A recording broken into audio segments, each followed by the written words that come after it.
Hello, everybody. Welcome back to the 1% Better Recruitment Podcast. I'm your host, Charles Kyriakou. Today, I'm joined by Ben Fielding, who is the email specialist. And this is going to be quite a different podcast, actually, because I've never had anyone come on that is a sole specialist around emails. And just before we click record, I said to Ben that actually, selfishly, this is probably the best timing because a lot of people I'm working with and speaking to at the minute are coming to me with the problem that they need more conversations, but they're struggling to do so purely just off of phone calls. And I've always said to people, I'm not exactly an expert in emails. So for the listeners, for the viewers, for the followers, I have found an email specialist to come on and hopefully we'll all get at least 1% better after this episode. But Ben, thank you very much for joining us on the show today. How are you? Yeah, good. Thank you. Thanks for having me. Awesome. So, I mean, I kind of gave a little bit of an intro there, mate, but for people that may or may not know you, just feel free to tell us a little bit about you and your background, mate. I'm an email nerd. Right? I've been in email systems since stuff that no one's ever heard of anymore. It was one of the first things I got involved in when I switched into IT in my kind of late teens, early 20s. I just love it. Absolutely love email systems, deliverability, kind of strategies, tactics. For the last 2.5 years, I've been solely focused on helping the recruitment industry get more emails into inboxes and keep them out of spam, keep them out of the quarantine, which is pretty hard. That's why I like doing this with the recruitment industry because they break all the rules all the time, sending lots of unsolicited emails and making it hard for me to get them back in the inbox. But it makes it challenging and very rewarding as well. Yeah, awesome, mate. Well, like I said, this is really good timing for me because I'm sure again, selfishly, I'm probably going to come away with this with loads of lessons, loads of value. And I know that you sent me a blog before or after the first time we spoke, and I've shared that with some of my clients, and I'll probably put this at the bottom of the episode as well. But yeah, let's get into what we'll talk about today then. So obviously, yeah, this is going to be largely around emails, but not just like the email marketing aspect, but like the technical stuff as well. And I think the first time you and I spoke, Ben, I mentioned that I had a couple of clients that they would send me an email the day before I'm going in and it would land in my spam. And I worked with them obviously externally, but I was in their office once a week. And I'm like, why are your emails landing in my spam? Like, what's going on? So, there's going to be things that, like, especially founders, leaders will listen to and go, oh, okay, that's probably why we're not getting many bites back. But also, we'll talk through how do recruiters actually build a cadence and a campaign for to get clients and candidates coming back to them and stuff. So, let's talk. The first thing we wrote down was like how to actually maximize your email outreach. So I'll just pass the mic to you, mate. You tell us like how do we get better at that then?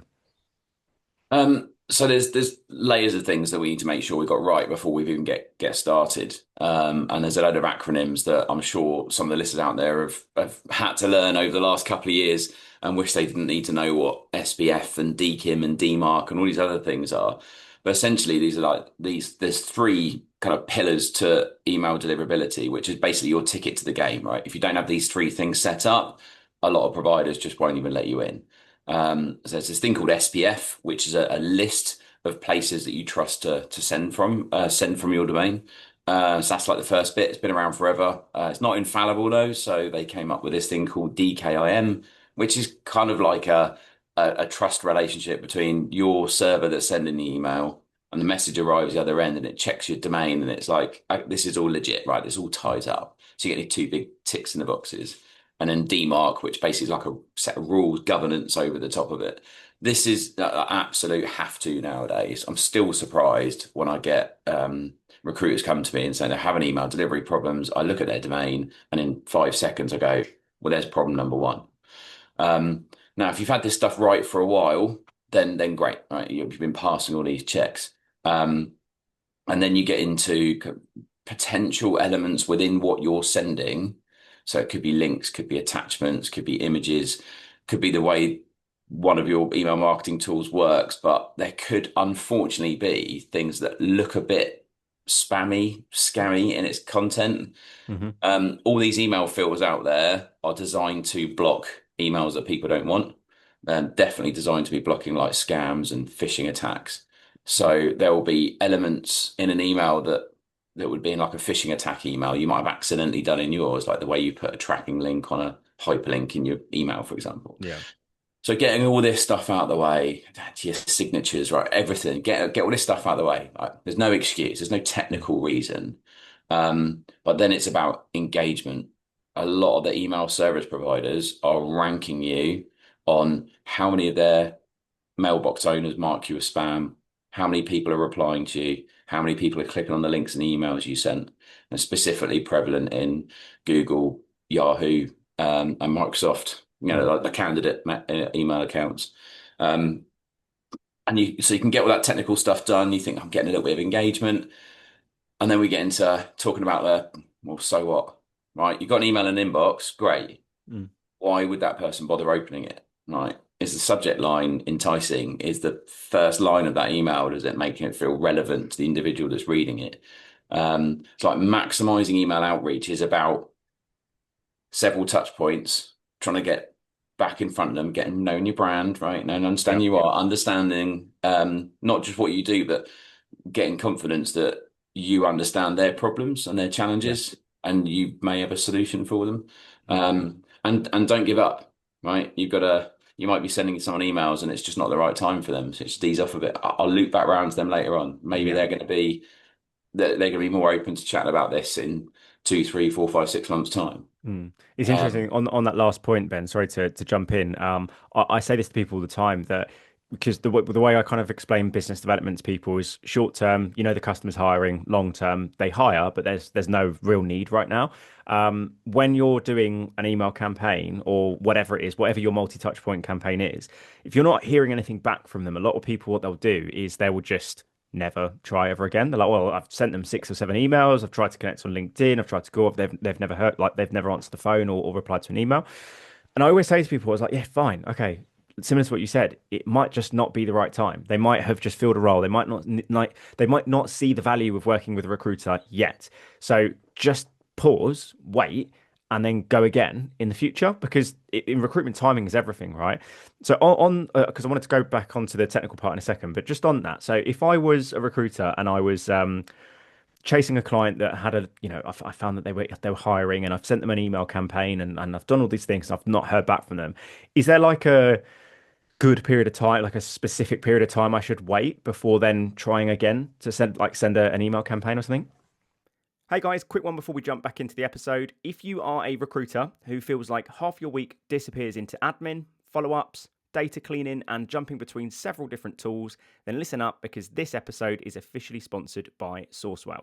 Sourcewell is the recruitment productivity platform, and I don't just mean another tool that you'll forget to use. I mean the tool that actually gives you your time back. You can run your entire desk in one place. Outreach, sourcing, data enrichment, multi-step email and LinkedIn sequences, inbox management, and even call notes. It's all there, synced, automated, and according to their stats, recruiters using Sourcewell see 56% higher response rates, double the pipeline, and approximately save around 8 hours of admin every single week. If you're like me, admin as a recruiter is the devil, and this productivity platform really helps you save a load of time. So reach out to Sourcewell, go to sourcewell.com. It's a fantastic platform. I've used it myself. I really believe in it, and I'm super grateful for them sponsoring the podcast.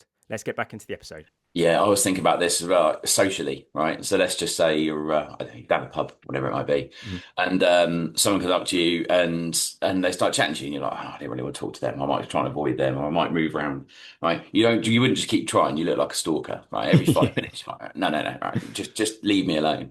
I think you kind of need to leave enough space that they kind of forgotten that they've ignored you, Right. if that makes sense, right? The psychology, like deliberately, if you were deliberately, or if you sent several emails at one point, they've deliberately not responded to you, rather than just being lost in a sea of emails in their inbox. But oh, I don't need this right now. Or this Mm. guy's emailed me again. Right? This girl won't leave me alone. Or they might delete them all. But you just need to leave whatever you. It's different for everyone. But I'd probably myself probably wait a good couple of months, maybe 3, because Yeah. I feel that's That enough sounds fair. time for a load of other stuff to have happened in their life. They've kind of forgotten about that and part that. Yeah. But not going back with the same message, not going back with the same email chain, not going through the same automation again. Yeah. Right, Yeah. moving on to something a little bit different. One of the challenges I think recruiters have is there's a long heritage here of people being in the recruitment industry where specking worked really well for years, Hmm. and just cutting straight to it. I've got a fantastic candidate. Da, da, da, da. I know you're hiring this, right? They're going to be gone in this week. Right, here's your chance. Variations of that. Excuse me. Um, but that people say, oh, just email doesn't work anymore. So no, no, that type of email doesn't work all the time anymore. So what's a different way of sending out an email that feels like it's a speculative kind of like push out, but probably has a bit more value being added to it. I'm always a big fan for giving people something for nothing. Yep.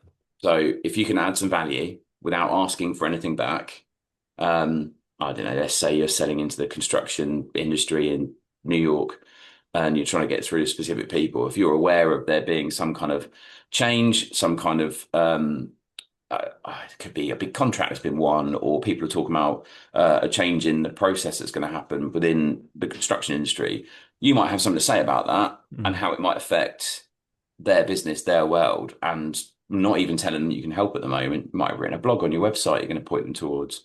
Could even go as hard as go, look, I think this is worth a read. Take a look at this. I'll give you a call tomorrow. It'd be good to get your thoughts on it. Right. Mm. Not talking about recruitment, placements, people at all. Right. What you're trying to do is start a conversation. Yeah. I think that's like the key thing that I think a lot of recruiters struggle with is what do I actually put in my email to engage a client? And let's face it, right? I think a lot of people that get into the recruitment industry, myself included, never had actual formal training, right?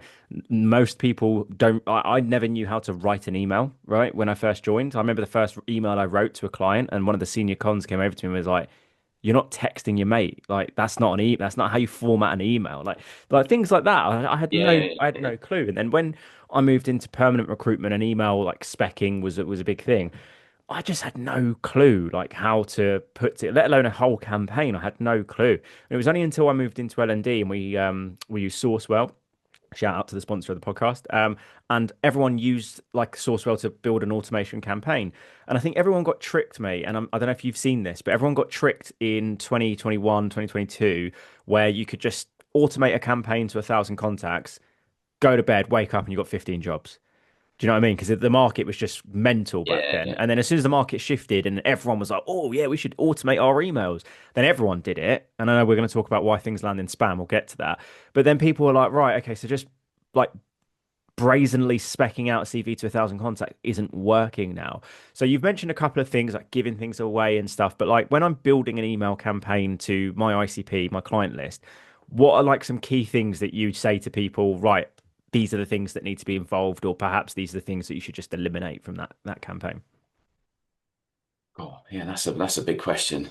There's some general frameworks that I tend to lean on when I'm critiquing people's campaigns because Hmm. again, I get through all the technical stuff, right? And Yeah. then I kind of get my customers call me a strong hobbyist marketeer. He called me, right? I don't want to do it for a living, but I know what works, I know what doesn't, and I've learned a lot from marketing agencies and strategists over the years.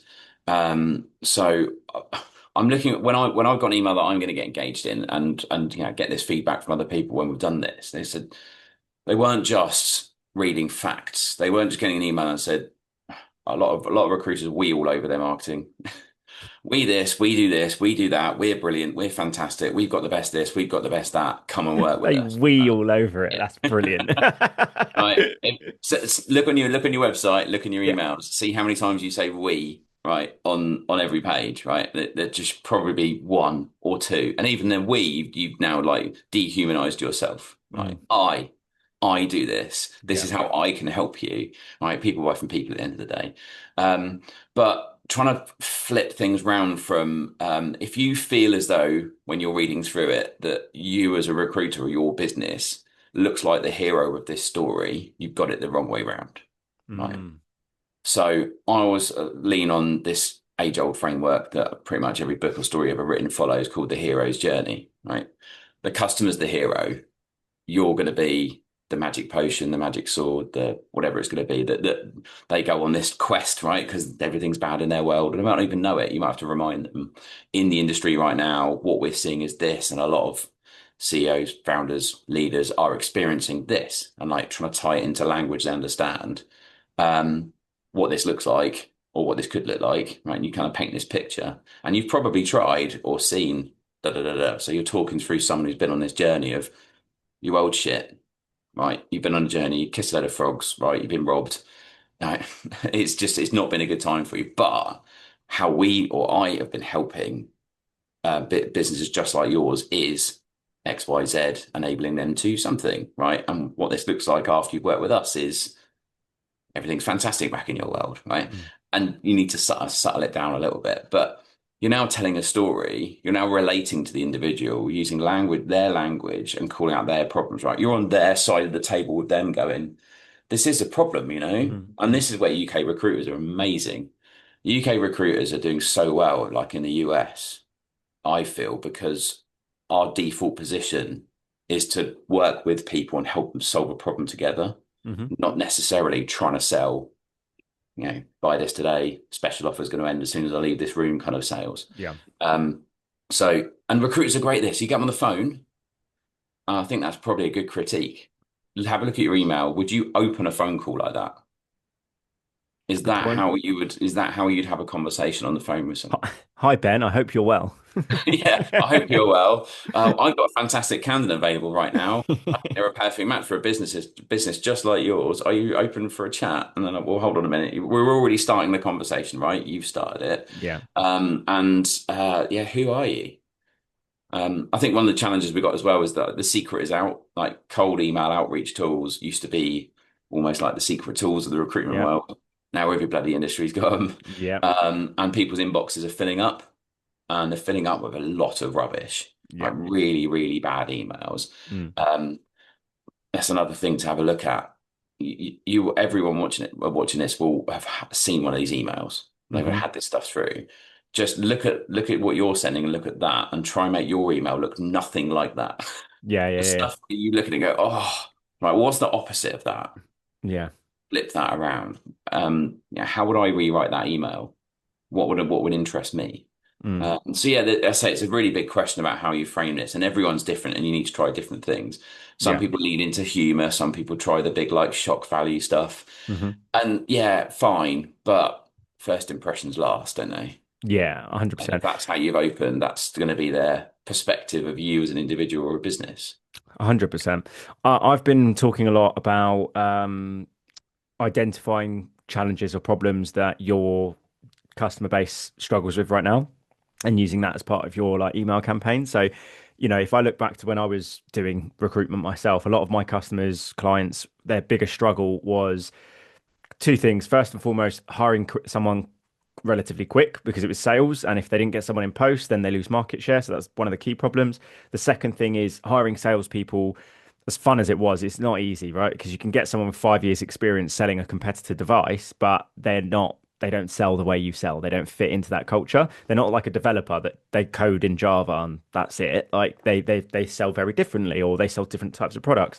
So, my kind of approach to those emails for the longer term stuff, which wasn't spec led, was about, a lot of the businesses we work with struggle with X, Y, and Z.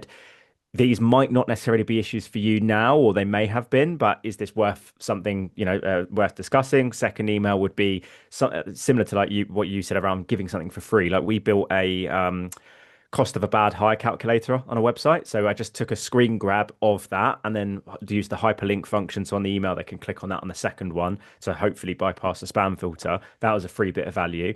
I used to write loads of blogs, articles, and do podcasts. So, I've interviewed a guy called Ben. A lot of our companies struggle with this. Hear this conversation, it might help. And it's followed a similar sort of cadence to that kind of thing. And that seemed to work a little bit for longer term stuff. But again, from my perspective, I got a lot more success from the email and then call them almost immediately after and just you might have seen an email and then they go, oh, have I? Let me go, oh yeah, I saw your email, and then I have a conversation. So yeah, that's kind of some stuff that I used to do.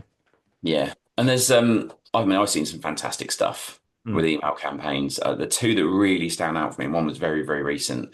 I got the one I discovered a couple of years ago was a recruiter built an entire marketing campaign, an email marketing campaign that people would subscribe to because they wanted it, right?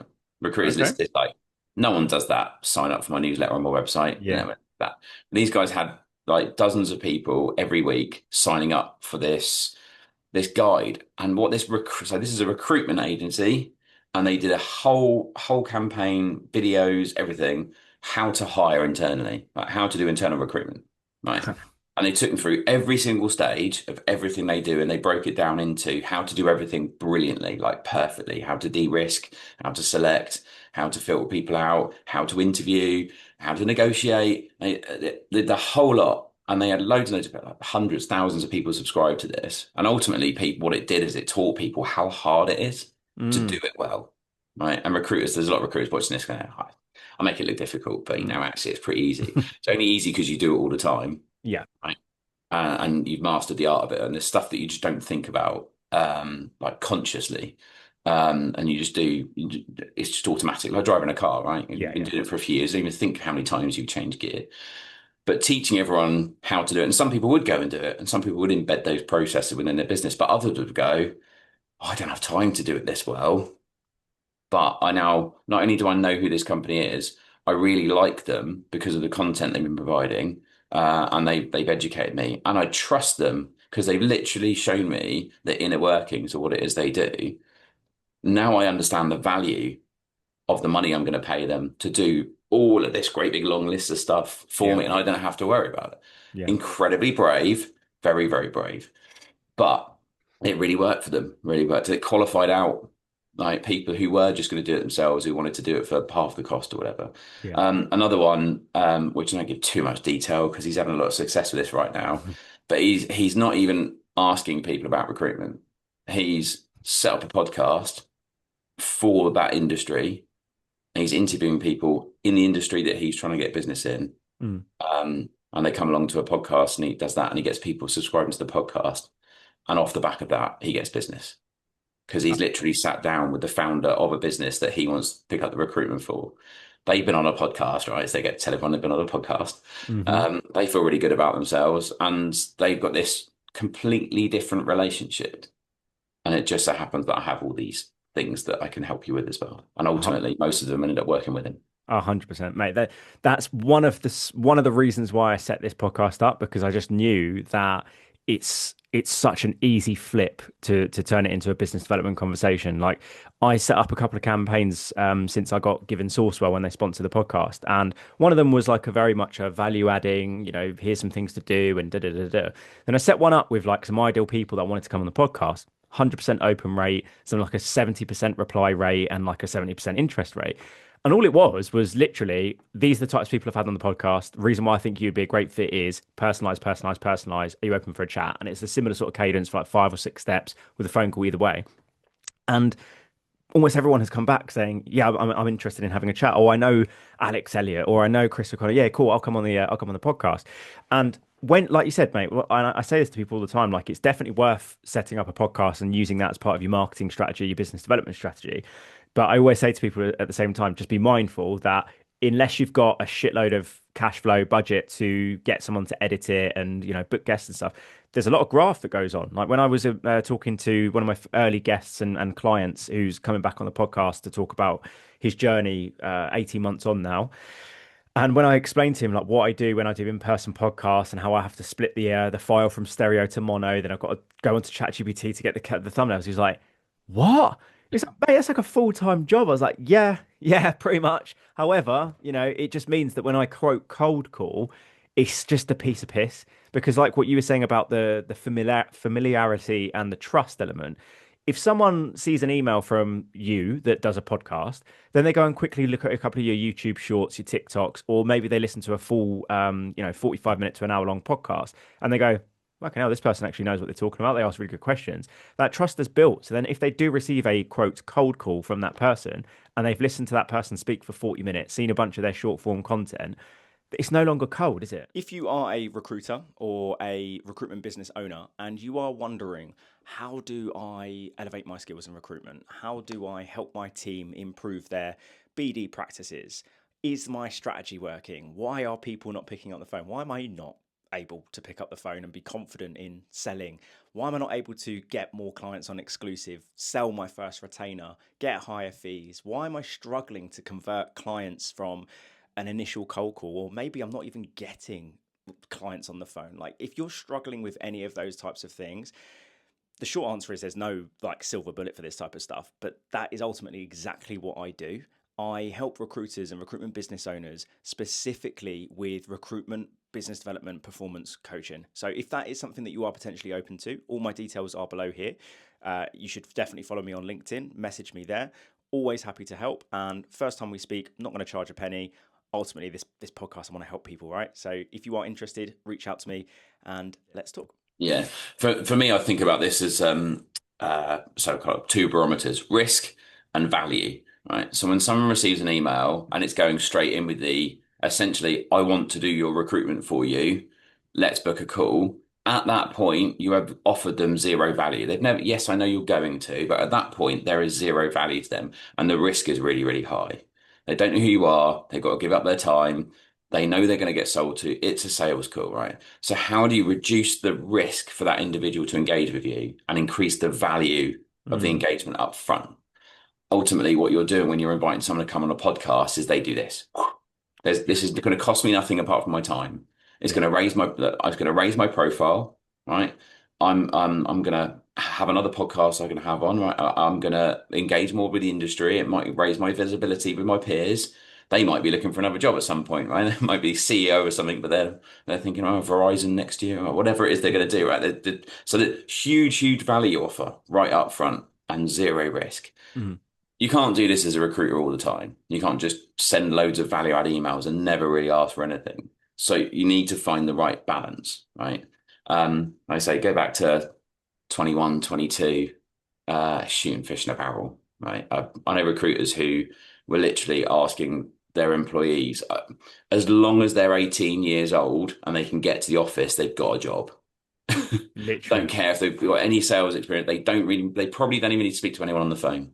Yeah. Right, it's borderline order taking. That was, Literally, it was exactly like that. Like I remember when the market started to like turn a little bit when you couldn't sneeze and just get a job anymore. And I'll never forget when like this big thing happened in the business I was working at and sat down with one of the senior consultants, bearing in mind, and we were going through his jobs and he was saying that he was struggling to pull or get new business on. And I was like, all right, well, what jobs have we actually got on right now? Let's have a look. And I was like, because I used to be a sales manager, so I knew how to like inspect and look at the data and stuff. And I looked at this job and I was like, all right, you've had this job on for like 2 months. Like, what's going on with this? He was like, oh, like I've sent so many CVs that just don't seem to be right. And I was like, right, what are they actually looking for? He was like, oh, they're looking for this. And I was like, no, I know that's the job title, mate, but like, what is it that they're looking for? He was like, oh, don't know, they just want someone that can do that job remotely. And I was like, right, but what's different? Sorry, mate. Can I just see like your notes from the job? And he was like, oh, he opened Teams up, and it was a conversation on Teams. He'd never met this person. He'd never spoken to this person. They've sent them a job description and just said, yeah, see if you can find us some people. No interview slots, nothing. And I'm sat there and I'm like, right, so I've got to be a coach now and ask you questions because I know what the answer is. Why do you think you're struggling here? And he went, I don't know.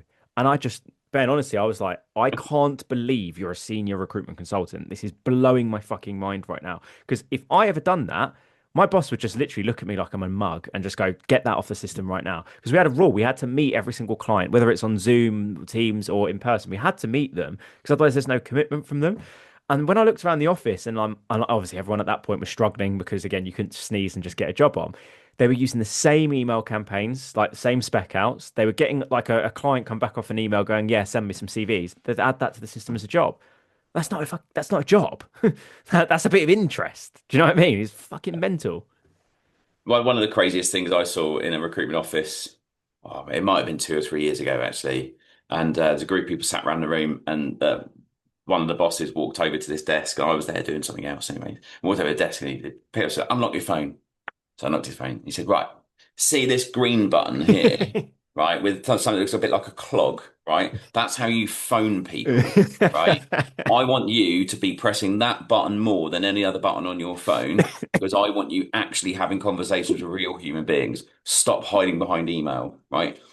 And it was this whole kind of like phone first mentality that, and I know enough recruiters who've been in business for a very long time to say that if the internet went down, as long as I've got a phone and a notebook, I can make money. Yeah. Like, as simple as that. Just you've got a phone, you've got all your contacts in there, right? You've got your little black book of everyone you've ever met, and you can get stuff done.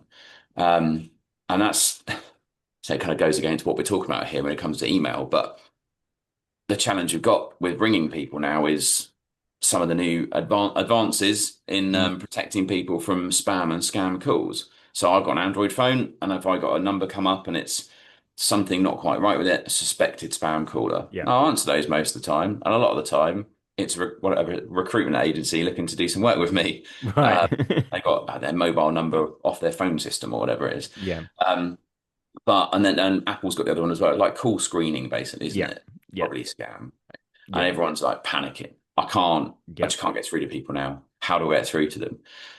Well, it's not just the phone, right? You've got email as well. Yeah. Um, email's getting people are looking at email more and more as well, not just because of that potential phone hurdle, but also like LinkedIn email costs have just Oh, gone up through the LinkedIn's a roof. joke, isn't it? Right? It's so And expensive. yeah, and so you've got a database, you've got a CRM, you've got loads of contacts, you've got phone numbers, you've got email addresses, right? Use them. Hmm. Don't just default to LinkedIn. You've already got loads of contacts. Mm. And if they're in your database, you should probably already be connected with them on LinkedIn. Yeah. So it shouldn't cost you anything. And sending emails, do you know what, I've never tried to calculate the cost of sending an email, but it's, 0.00000 something once one of a penny. Yeah. If you just open up your Outlook, you're already paying for your system, like use it. Yeah. Um, but yeah, the multi-touch point, we spoke about this last time. Hmm.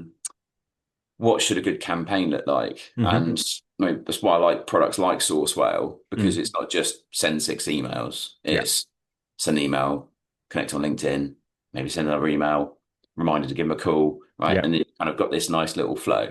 And it does take, I think this number changed all the time. So I'm Mm. probably picking this number out of thin air, but it used to be that people needed to see your brand 3, 4 times to start to recognize you. But we're like sensory overload with Yeah. social media and streaming and blah, blah, blah, blah, blah. There's like 14, 15 times that people need to see your brand to recognize you, right? And then they know who you are.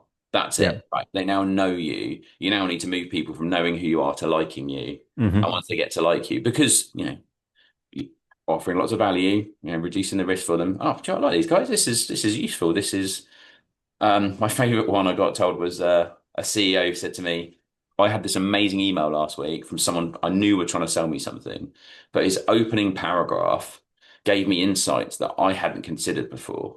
And I used that in everything I spoke about in the office for the next 2 weeks and made me look really intelligent because I had some information that I felt no Hmm. one else was talking about. And I started to probe that in my business. I like this guy because he's made me feel smart. Mm. Okay. And then I said, did you end up working with him? He said, yeah, I did. I did end up working with him. Mm. I liked their insights into my industry. I like the fact they were able to demonstrate that. Mm. I think it's hard if recruiters pivot quite a lot from industry to industry Hmm. because you need to know that industry, but have your finger on the pulse Yeah. quite a bit. Yeah. Um, and this all kind of come back to emails of why do I start thinking about this more broadly and brand and industry depth and knowledge and ultimately, I'm always looking for strategies that help people get more emails into inboxes, Hmm. right? And not in spam. And you do that by getting one of the things you do to do that is to get engagement and then exploring every way that you can get engagement in emails, right? So I Mm. never would say to someone, here's your 12-step approach to guaranteeing blah, blah, blah, because it's more nuanced than that. Mm.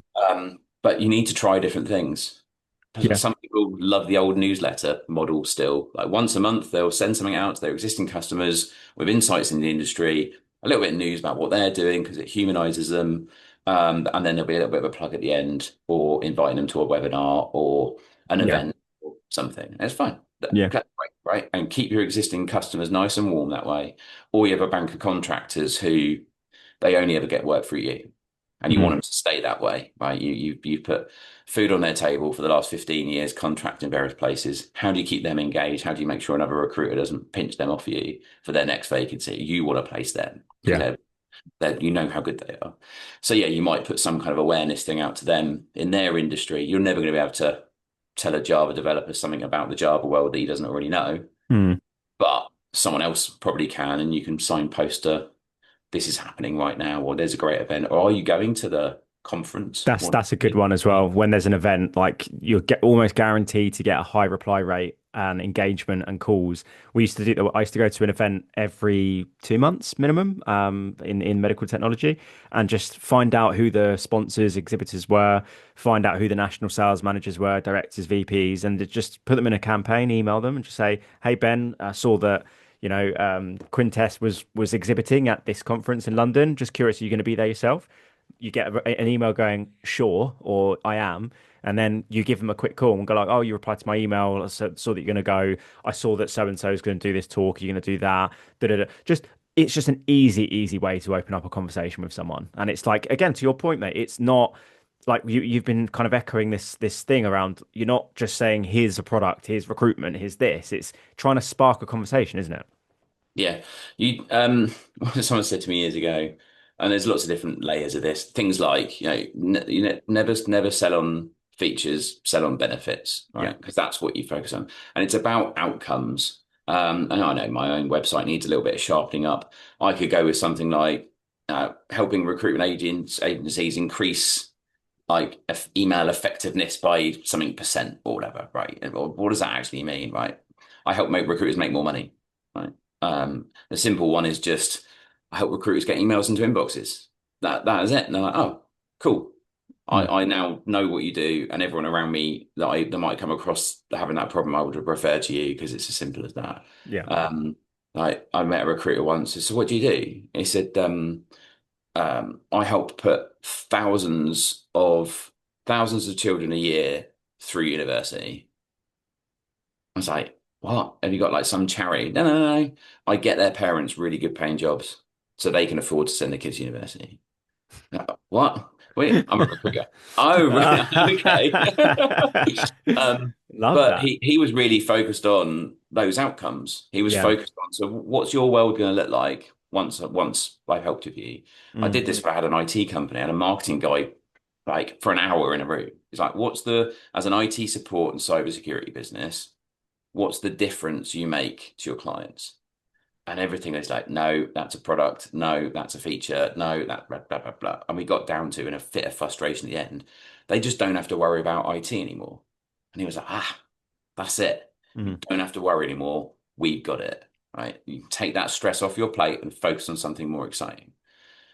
And that started this journey of me of trying to help people sell things without actually, I mean, does it matter what it is? Mm. Does it matter? Right? Look at a perfume advert. You see the bottle at the end. That's it, Yeah, right? yeah, yeah. You've got this. This is how you're going to feel Yeah. once you're wearing our perfume. Yeah. Um, but it's a lot of people really struggle with that. Mm. A lot of people because it's that marketing spin, right? Yeah. I don't know. Sales and marketing are generally lumped together in an organization. They kind of sit on the same function, but there's a reason that some people are in marketing and a reason that some people are in sales. Right? Mm. Marketing should support your sales strategy. Right? Our sales strategy is to sell X by 2X by Y. Yeah. There we go. Great. How are we going to enable that? Right. We need the platforms, we need the visibility, we need the brand, we need the knowledge, experience, whatever it is, and all this stuff feeds in, enabling sales to fulfill Yeah. like what it is they're trying to achieve. But I think this is might upset some people, but I don't think it's fair to ask every salesperson in your business to be responsible for the messaging that goes out to potential clients. Mm. Right? That's not necessarily what they've been hired to do. Like get them on the phone, fantastic, right? You roll with the punt. That's where the magic happens. The Yeah. bouncing back and forward, the asking great questions, building Hmm. that rapport. But making a lot of these guys and girls responsible for constructing the language that's going to be used for that first touch point. Like, Mm. you ask them to write the message for the billboard that's going to go up in Waterloo Station? Probably not. Yeah, I think your message there. I don't know if you saw. I did a post yesterday because I had a marketing guy, come on the podcast who claims that he thinks recruitment is a marketing job. I debated him on that. I still believe this is a sales job, even though the people in the comments on my post yesterday think I think it's a marketing job. I don't. I had somebody else. I went to his office in Colchester. Sales guy, runs a 10-man recruitment business, just believes that relationships are absolutely everything. Reason why I mentioned this, I put a post up yesterday. It's kind of a bit of engagement bait of like, what do you think? Is it a sales or marketing job? And people were just like, is this a fucking question? Like, it's obviously a sales job, da, da, da, da. And hopefully you can tell this, and people who listen to this often know that I like to gather other people's opinions and then just add it to my own. And I've always been of or always had this belief that it is a sales job, but some of the best recruiters, especially, 2025, 2026, are great at building up their personal brand so that they don't have to make those awkward, and don't get me wrong, I love a cold call, but it's so much easier when someone goes, "Oh, Charles, I know who you are," as opposed to "Who the fuck are you? What do you do?" Yeah, yeah, And, people that know how to kind of put those emails together to build up that recognition and things like that. But the people in the comments were just like, no, recruiters should just simply be on the phone. Da, da, da, da. And I was kind of like, I'm not debating you here because I do agree. Like the best recruiters are on a video call in person, having coffee and beer and wine and, on the phone and building relationships. Absolutely. But these days, like we said at the start, it's a lot more difficult to just sit down and dial 100. Like the guy that I went to his office a couple of days ago, he said the amount of days we've wasted sitting there calling for a list of 100 people and getting zero answers. And that's been a 2, 3 hour sprint of fuck all. And there's no way for us to add any value because not many people listen to voicemails, right? Like it's a missed call. They see a number, they don't know that's you. So what else do we do? Like what else can we do to then make them go, oh, that was Ben or that was Charles or whoever it is? So I was kind of like not even arguing or debating because again, I do think it's a sales job. But something you mentioned, Ben, that I was like, fuck, like, why don't more recruitment agencies do this? Like, when I've worked in businesses, I've only ever worked in one business where the marketing manager, director, whatever, really integrated with the sales team. And what I mean by that is she would create a work for us brochure, a work with us brochure, and a work for you brochure, whatever it was. And she would give these to the consultants and say, right, Charles, you're great on video. We're going to get you doing 3 videos.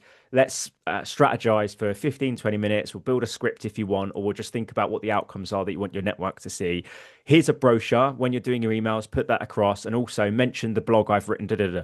I.e., here's a fucking shitload of shit to enable you to have yeah, more conversations and be aware of what's going on in the market. So you don't have to faff around with, oh, who's got funding today? Oh, how, what's our messaging as a business here? Like, what have we done? Who have we worked with? Who's my colleague worked with? No, she done all of that. But every other business I've worked at, both internally and externally, the marketing function, all they were doing really, and I don't want to do a disservice because I think they're doing an amazing job, but they're building the website, they're doing the company like posts and stuff, but they're not really integrated with the consultants. They're not really going around and sitting by a consultant's side going, let's see your email campaign. Like, have you seen the blog I wrote for the company website? Have you seen that these companies have got funding? Have you reached out? Have you seen that this company's product is just, been the prime minister has said something about mention that in your are they doing that? I don't think they are, and I think a lot of businesses actually, from my perspective, are missing a trick really. yeah. And there is for me, there isn't, this isn't about being, well, that's sales, that's their job and that's their job. It's just of having someone empowered to be going and getting all this information, pulling this stuff together, and like you say, integrating it with the team. Having a reason to reach out is always the most important thing. Years ago, I used to know this sales guy. He reminded me of Swiss Tony. You remember that guy? He's like, oh, she's selling a car, bro. It's like making love to a beautiful woman. It was a really cheesy, like parody of Right. this slimy, like car salesman guy, but it was amusing because it was just poking fun at itself. And this guy reminded me of that, and he just said, always said to me, so jumping into still water is painful, right? If you can, even if there's one ripple, it eases the blow. And that is when, like, trying to engage with someone for the first time, anything you can do to just disrupt that, for, hit that kind of like rippled water or waved water. There's a reason, right? It just eases in. And it's really easy in face-to-face situations because you might overhear a conversation and you go, that's interesting. I can chip in on that. There's my in. Yeah. But when you're sending an email to someone that the only integrate interaction you've had with them is you got handed their email address because someone pulled it down from Zoom info, right? You might have a little bit of intelligence, be slightly enriched, but what are you opening with, right? How do you know that person Mm. needs to hear from you right now? And it may be that you've seen a job's been posted. Great. They posted a job. Now's my chance in. Could be that business has just announced a partnership with someone. Could be their competitor has just won a massive contract. Mm. Right? Like, could be general like compliance, governance shifts in their industry. Something to open with to go, I get it. Yeah. And like this is potentially going to be a really exciting slash challenging slash difficult time in the coming months. Yeah. It's probably going to lead to something that might have an opportunity for a recruiter. Yeah. Yeah, if you can just break and get into their flow. Another phrase, I've forgotten it now, but it's about literally trying to match people's waves a little bit. And you get this from a sales perspective. Let me get the rhythm right. Let me then take control of that rhythm and let Hmm. me see where I want to go to. So, how do you do that on email? Yeah. Yeah. It's thinking about that way. Again, think about how you might want to drive a conversation on the phone and how do I emulate the great stuff from that as much as I can within email. Mm. Well, Yeah, I think what you said earlier around like you've got to test things, you've got to try things because I put together an email like campaign, like I think it was like 6 emails, and I said to the guy, bear in mind it was a 12 touch, like 12 touch campaign with like multiple channels, so LinkedIn, WhatsApp, voice note, video, and then 6 emails, right? So actually, probably like 12, including like 6 calls, 6 emails, and then another 6 on top. So it's a lot, right? And I only worked with that guy for a month. And at the end of our month working together, he was a senior recruiter. He came back to me and was just like, I've pulled like 10 jobs from 9 companies just off the back of this campaign. I was like, brilliant. Now, when I share that with other people, I always say to them, like, look, this has worked for him in his market. You work in construction or in data or, healthcare. This might not work in your sector, but it's a really basic, like, introduction as to like the problem that we solve. And, maybe I think for this one, actually, this was a more of a short term email campaign in terms of he knew that this company was hiring. So it was quite spec heavy, which in fairness, and I don't know if you would disagree, but if I found out a company was hiring in my sector and I've worked with their competitors or similar types of businesses, why wouldn't I spec out? Because I know they're actively hiring and their key challenge will be that right now. again, you're going to fit into that rhythm because they're in a rhythm already of Precisely. looking for CVs and reading CVs, Yeah. and you're going to slot in, and they're just natively going to go, "Well, I'll read this one." They might not even notice it's not from their usual recruiter. Yeah, yeah, yeah, exactly. Where's this? Oh, hold on, I don't recognize that. Yeah. Oh, hold on, are they on our PSL? Well, look, we need to have a chat, right? How Yeah, do we make this work? Because you might have exactly. that magic role for them, the golden Yeah. unicorn they've been looking for. Yeah, exactly. And I think where I see some consultants like they go, this is a company in my ICP. I haven't seen their hiring. I've not heard through the grapevine they're hiring, but I'm going to spec out a really good candidate. Okay.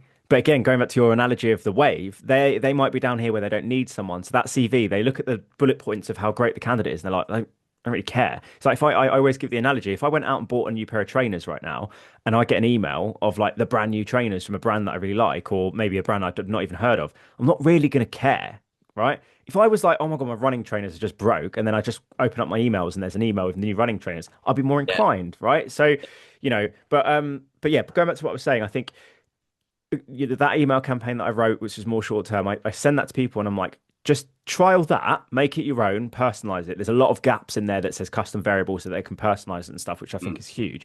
But don't just go away, send it like I've done. The personalization is I see you work at company, first name. Like, don't just do that. But like, you have to kind of like adjust things and then, work at it. Is it a case that you have to send an email every day for the first week or every other day or every week? Or you got to try things and see what works for you in your market because every market's different. Your clients respond differently. Like, I know that emailing salespeople wasn't ideal, but when I've worked with people that work with software engineers and stuff, they don't like largely they don't want to speak to you on the phone. They will respond in detail on email, and you're like, great, I'm available from this time and this time. What works for you? They would ignore that and just go, yeah, cool, send me a CV or something. So, I think yeah, you've got to test and try different things.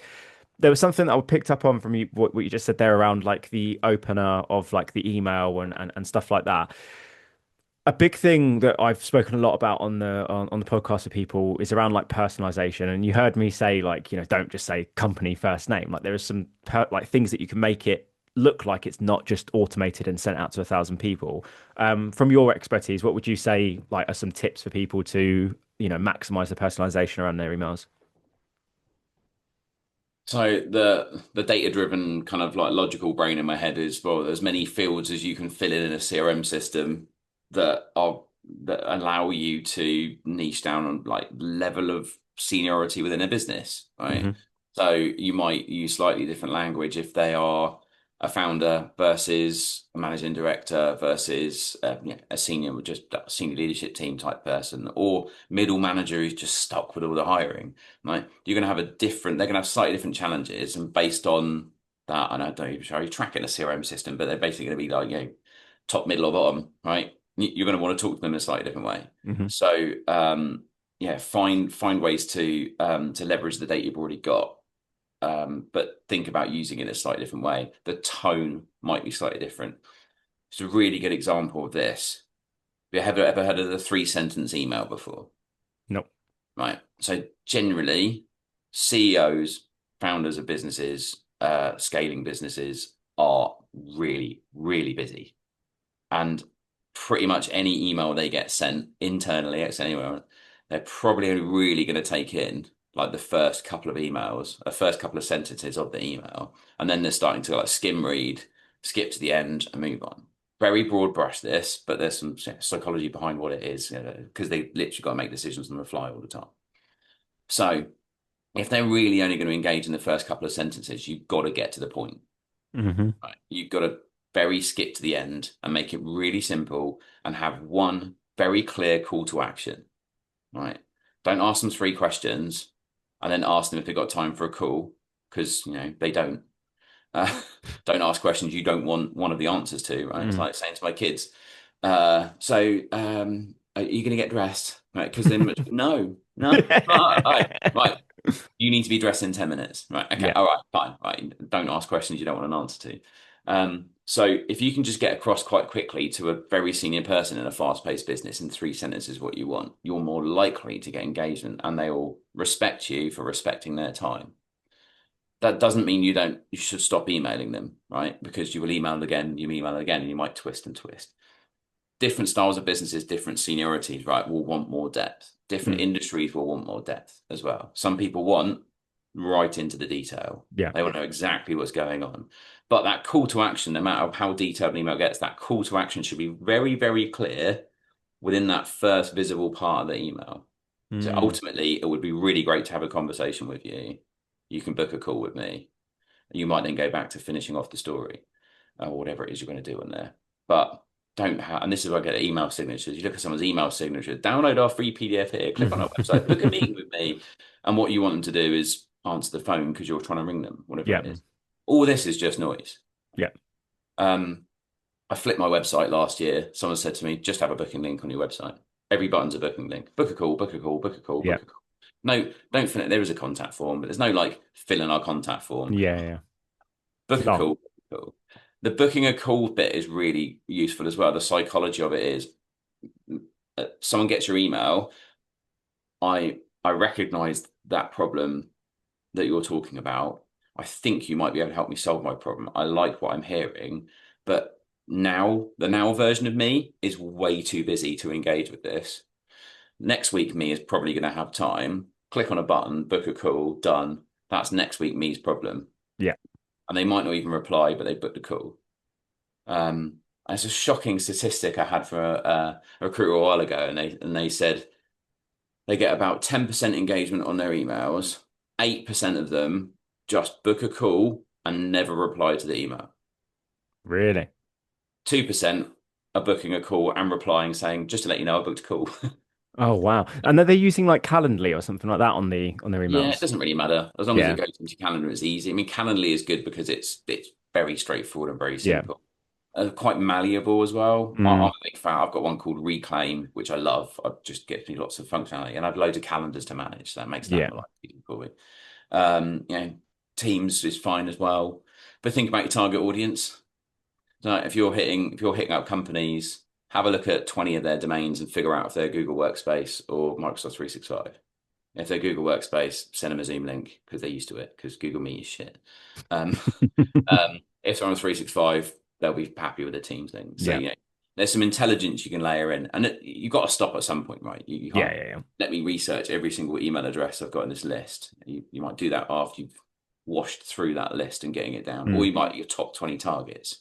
You'll want every bit of detail you can get on them. Mm. But yeah, just get that engagement, remove any barriers with reducing the risk again. right? Yeah. I'm reducing the risk to you today. You might be deferring that risk of, I'm still going to speak to these guys.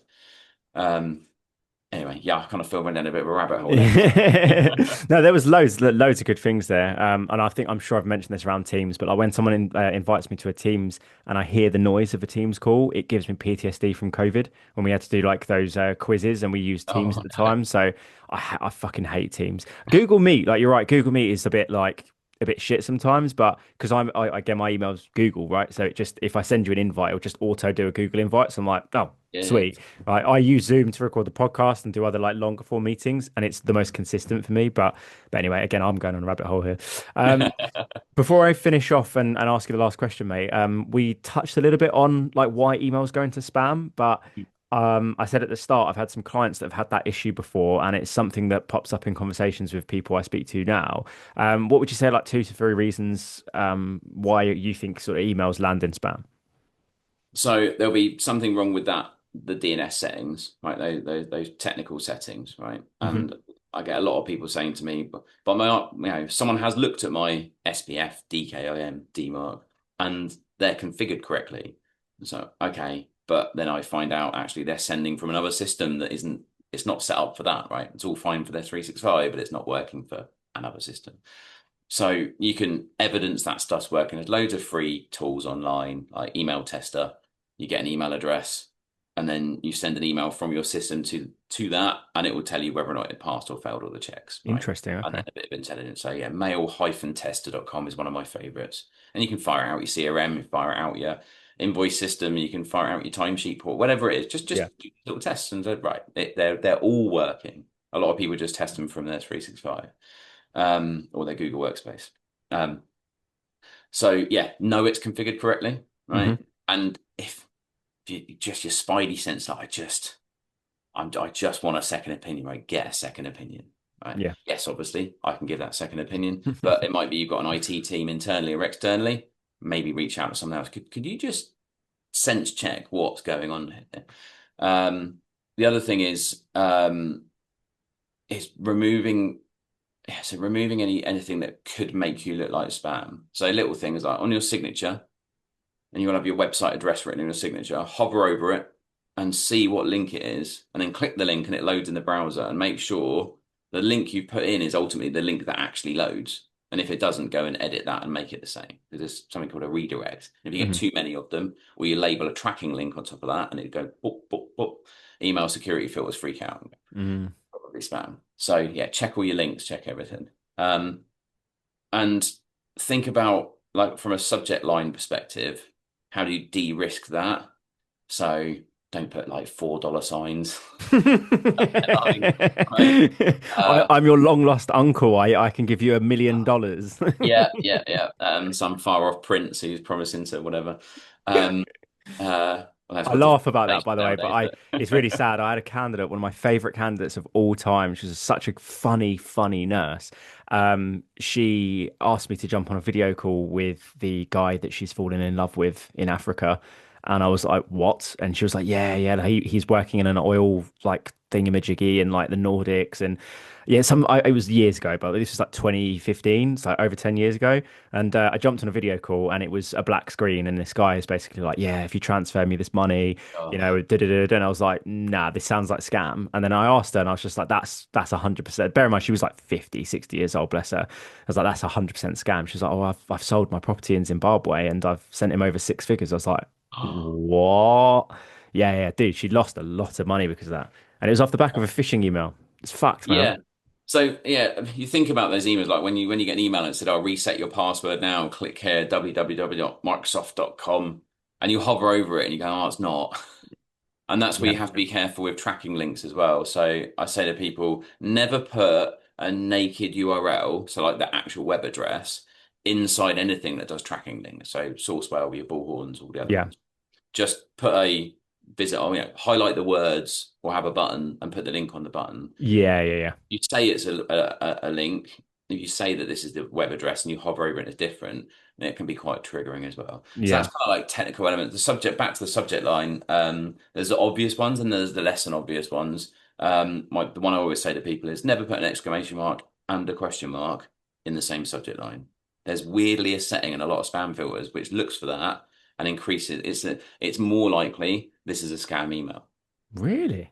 Just because they look at the data, right? And they go, they're Mm. basing this off statistically when we see this type of language or these words or Mm. this behavior or this structure, more than often they are spam. So I'm just going to put another little Didn't know red that. cross against you. And all this stuff adds up, right? So it's not Yeah, like yeah. that one thing will do this, but you add a bunch of stuff up on top of the fact that let's say it's to Gmail and they're like 5% of all our users mark you as spam every day, and you haven't got this, and this, and you're doing this, then Mm. we're out. Damn. Um, but there's a thousand other things I could go through. Yeah, It's a yeah. really, really long and exhaustive list. Just need to remember that these spam filters, be it the ones that come with the system built in, or this very lucrative multi-billion-dollar security industry that Mimecast, Proofpoint, Barracuda, Yeah. Hmm. the list goes on. Every rule they've got in there is based on scammers working their way around spam filters of the other day and finding new tactics. Yeah. I know, oh, they're doing that now, right? Well, now we need to figure out how to protect against that. Like, don't put links and attachments ever. Do Mm. not put links and attachments because security features can see that there's a link in the attachment, but they can't click the link to load it to check and make sure it's legitimate. So they Mm. go, I might be I suspicious. think that was the only real like thing I knew around like why your emails land in spam. And I think that was when I first did like a demo of Sourcewell when I was the L&D manager and I wanted to learn how to maximize it. And one of the account managers was like, if your consultants are sending an email with an attachment in the first email, the chances of it landing in spam are really, really high. So their advice was do the bullet point, like the write up, like really short, sharp little write up. Here's Ben, this is the experience, da da da da. Then the second email go, oh, I didn't actually send the attachment. Here's the profile. And basically their method behind that was that the first email bypasses the anti-spam filter. They recognize you as a trusted email. So then the second one that comes in, that comes up with an email with the PDF attached or with the link to the video or Yeah, whatever. it's ways of kind of dancing through stuff, and sometimes that works, and sometimes they're still going to spam because of other reasons. But Yeah. yeah, I think what also that clever thing does is you've sent them an email, they probably ignored it. You've sent them a second email, which has now got RE or FW in the subject line.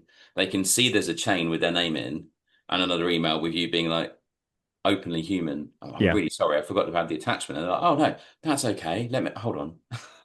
Whoa. Yeah. Yeah. Right. You just this is social engineering basically, isn't Yeah, it? 100%, mate. Well, look, thank you very much for for sharing all that value, mate. I'm sure that we could just chat for hours with the amount of knowledge you have around this kind of stuff. But I've certainly learnt loads, and I'll put your details below the episode. Like I said, I've shared one of your blogs to one of my clients. They found it really useful, and hopefully people have found this useful as well. But as you know, I finish every episode with the same question. Following today's episode, how can people get 1% better in recruitment? So my advice here is to look, so if we're talking specifically around email campaigns, is to find out why the ones that were successful, why they were successful, and then do more of that. And there's two or three ways of doing that. One is they got the most engagement. Okay, that one was more engaging than that one. We're now getting into like A/B testing, kind of like let me now do a variation of that. Mm. And ask people, right? So when this works and you get engagement and you land the client, ask the question. Just out of interest, obviously we started speaking quite a few weeks ago. What was it specifically that really made you think this was going to be, what you needed, a good relationship, or this was something worthwhile doing? And they might say it was serendipitous. Literally just fired a guy, and then you sent me a CV an hour later. Okay, well I can't replicate that, Yeah, it's a timing but thing. trying to find those things that you can replicate, and then just do more of it. Same with any marketing. Marketing in general is if it works, do more of it. Yeah. But knowing what worked is really hard to figure out, but you just got to ask. Yeah, mate, honestly, that's such a refreshing perspective, especially as I was saying about the little debate in the comments on my post from yesterday. That someone that's coming on and like teaching us around how to maximize things with emails, yet your recurring message has been as a recruiter, you ask questions on the phone. Like the whole idea is that these emails will help you get on the phone. How do we get better? Like your 1% tip is, well, if that email's landed and you get on the phone, ask them why that fucking landed. It's Yeah, just, yeah. yeah, it makes all the sense in the world. 100%. And it's easy because I don't have to be a recruiter, right? It's Yeah. I'm detached from it and I'm looking at things objectively, and I ask the questions that people might not have asked in the business before. And that sometimes just having an outsider's perspective from your business, but having an outside perspective from your industry. Yes, I've got shared experience. I've learned from lots of recruiters, but I'm also thinking of things of whatever you're selling, whatever you're doing, whatever the service is, whatever your business is, there's some things that are just worth approaching in a very similar way. And knowing why someone bought from you is so powerful. Yeah. 100%, mate. Well, look, thank you very much for coming on the show today, Ben. I'll put all your details at the bottom of this podcast. And for people that have made it this far, thank you very much. Like, comment, subscribe, follow, all that kind of good stuff. And I'll see you next week. Thanks so much for watching or listening. Make sure that you are liking, commenting, and subscribing / following the show, whatever platform it is that you are watching / listening to this on. Also, make sure that you follow me on TikTok so that you don't miss out on some clips. The monthly newsletter gives you a roundup of the episodes that happened in that month with some actionable takeaways for you guys. It's going to help you get 1% better in recruitment. I would love for you to comment or message me what your biggest takeaway is from this episode. And if you or someone that you know is interested in coming on the show, as you can see, we have had such a broad variety of people that have come on the show, all in the aim to get you guys 1% better in recruitment. So if you want to help support me with the show, make sure that you're getting people in touch with me, and also just reach out to me as well around the recruitment coaching training piece. That's ultimately how I fund this podcast, right? But loving doing this. Thank you so much for watching, listening. Can't do it without people that watch and listen to this podcast. Thank you so much, and we'll see you next week.